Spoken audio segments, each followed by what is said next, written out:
What's up guys, Saf here on SuperSaf TV, and we've got the brand new ASUS ZenFone 7 Pro in the house for an unboxing. This has been announced alongside the ZenFone 7, but there are very minor differences. We're gonna go ahead, get this unboxed, and we've also got the ZenFone 6 with us, so we can do a bit of a hands-on comparison and see what all of the differences are. Big 7 in the middle, ZenFone 7 Pro. So as well as a smartphone, you get some paperwork, a SIM card tool, a USB Type-C to USB Type-C cable, a 30-watt fast charger, and then you actually get two cases. There's one plastic hard clear case, as well as this one that has a bit more of a texture. Now let's get to the ZenFone 7, which I can take out the plastic. And you'll see it's got a very similar design language to the ASUS ZenFone 6. So there is this curved glass back with a metal frame and the flip out camera module, which really makes the ZenFone unique. Now quickly bringing in the ZenFone 6 for a comparison, the first thing I do notice is that the ZenFone 7 Pro is a lot heavier. This is around 230 grams versus the 190 grams on the ZenFone 6. It's also larger all around, so it's taller, wider, and it's thicker. And you'll see that we do have a larger flip camera module, and that is because we now have 3 cameras instead of the 2 on the ZenFone 6. You will notice that the ZenFone 7 Pro does have more of a two-tone finish for this Aurora Black compared to the flat color of the ZenFone 6. The ZenFone 7 and 7 Pro are also available in a pastel white color. And as with the ZenFone 6, because of the flip camera mechanism, we do not have any water or dust resistance. You'll also see that we have a fingerprint scanner on the back of the ZenFone 6. On the ZenFone 7 and the 7 Pro, it is now here on the side. And this also doubles up as a power button as well as a smart key, so you can assign it to do a few different actions. If you double press it or if you press and hold, you can get it to open a particular app or Google Assistant or something like that. And now let's take a look at the front. So they do look relatively similar. I would say that the ZenFone 6 does have more of a chin compared to the 7 and the 7 Pro. And we also have an OLED display this year, which is larger. It's 6.67 inches versus the 6.4 inch display that we've got on the ZenFone 6. Resolution is still Full HD+, so we do get a slightly lower pixel density compared to the ZenFone 6, but that's not really something that's going to matter. And we now have a 90 Hz refresh rate compared to the 60 Hz that we had on the ZenFone 6. This also has a 1 millisecond response time with 200 Hz touch sampling rate, so it does feel very smooth. Now let's talk about what's very unique about the ZenFone series, and that is that flip up camera. This is something that I've not really seen on any other smartphone, and this means that you can have the same rear-facing cameras for the front as well, and you can see that it pops up here. Now it's supposed to be faster compared to the ZenFone 6, so let's just quickly test this out. Yep, definitely does pop out faster. Try that again. Yep. ASUS are also saying that it can hold up to 40% more weight. So when it is flipped out, if you try to kind of pull it towards the screen, it's going to be able to take pressure up to around 35 kgs.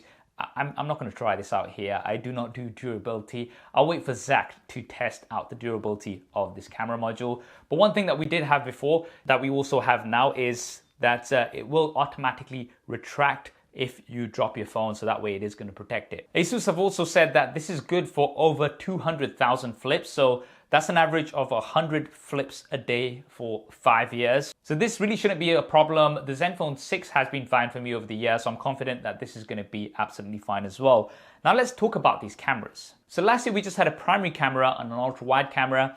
This year we have a primary, an ultra-wide, as well as a telephoto camera. The primary camera is a 64 megapixel camera with an f1.8 aperture. Now on the ZenFone 7 Pro, this does have optical image stabilization.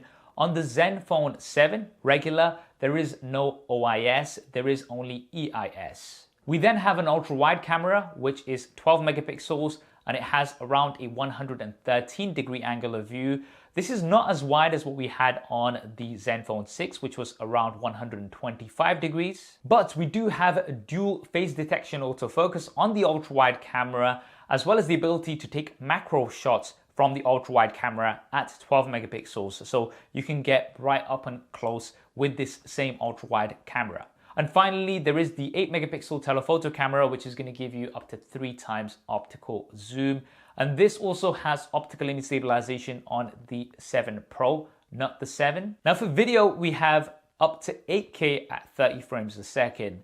What's really interesting is that because we're using the same cameras on the rear as well as on the front, that does mean that you can get 8K video recording from the front-facing cameras on the ZenFone 7 Pro.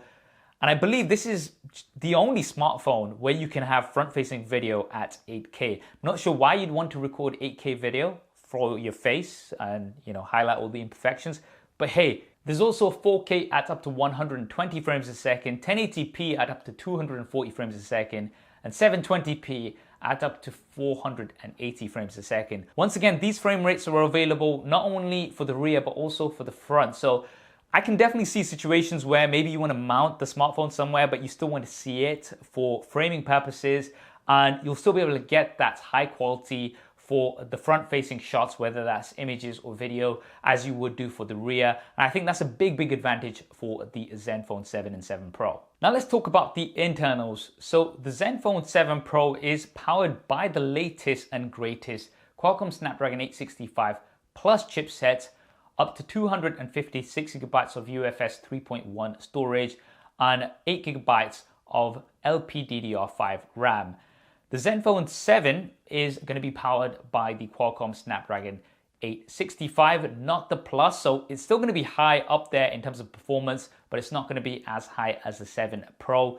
Once again, you do get UFS 3.1 storage as well as LPDDR5 RAM, but you do get half the storage, so it's 128 gigabytes, and the RAM also starts at 6 gigabytes. Now that's quite an upgrade compared to the ZenFone 6, which had the 855, and also for the RAM and the storage, the ZenFone 6 has UFS 2.1 storage as well as LPDDR4 RAM. So speed and performance, the ZenFone 7 Pro and the ZenFone 7 right up there with the competition. Now as with the ZenFone 6, the 7 and 7 Pro do have a triple slot. So you can have 2 SIM cards active at the same time and also have a micro SD card, so you can expand the storage. Traditionally, on many other smartphones, you either have to choose with 1 SIM card and 1 micro SD card, or 2 SIM cards. With the ZenFone 7 and 7 Pro, you can have all 3, which is really cool. But one of the things that you don't get on the ZenFone 7 and 7 Pro is a 3.5mm headphone jack. This is something that you did, of course, have on the ZenFone 6.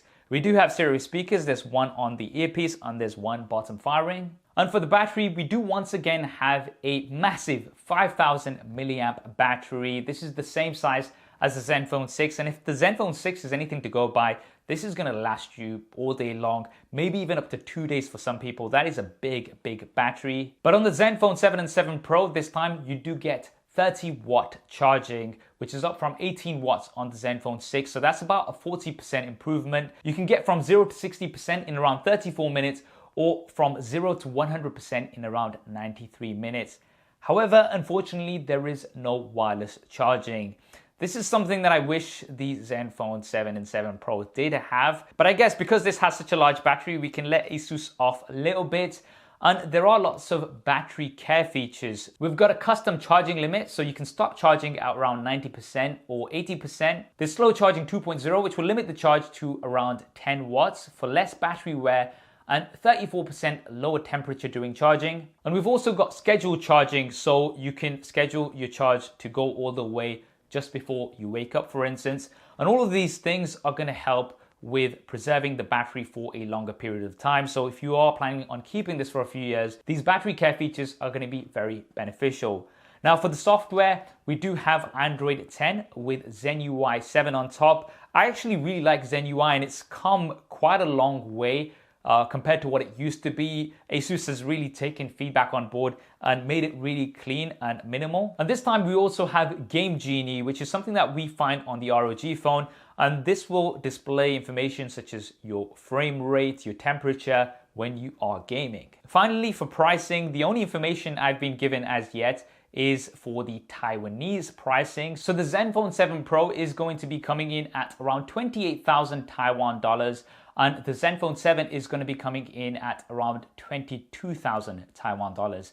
I'll let you go ahead and do some conversions, and as soon as I've got UK and European pricing, I'll drop that down in the description below. And to summarize the differences between the ZenFone 7 and the ZenFone 7 Pro, you're getting the 865 Plus, you're getting more storage, more RAM, and you're also getting optical image stabilization on the primary and the telephoto camera, whereas you're getting electronic image stabilization only on the ZenFone 7. So not a huge difference. I think it's really going to come down to performance. If you are somebody who's going to be gaming a lot and you do want the best of the best, then the ZenFone 7 Pro is probably going to be the better option. And looking at the pricing compared to what the ZenFone 6 came in at, these are coming in quite a bit higher. Will you be picking up the ASUS ZenFone 7 or 7 Pro? Do let me know in the comments below, and do let me know what other coverage you'd like me to do with the ZenFone 7 and 7 Pro. I hope you enjoyed this video and found it useful. If you did, then do hit that thumbs up button for me. And if you haven't already and you will see more content like this, then be sure to subscribe and hit that bell icon so you don't miss any of it. Thanks for watching. This is Saf on SuperSaf TV, and I'll see you next time.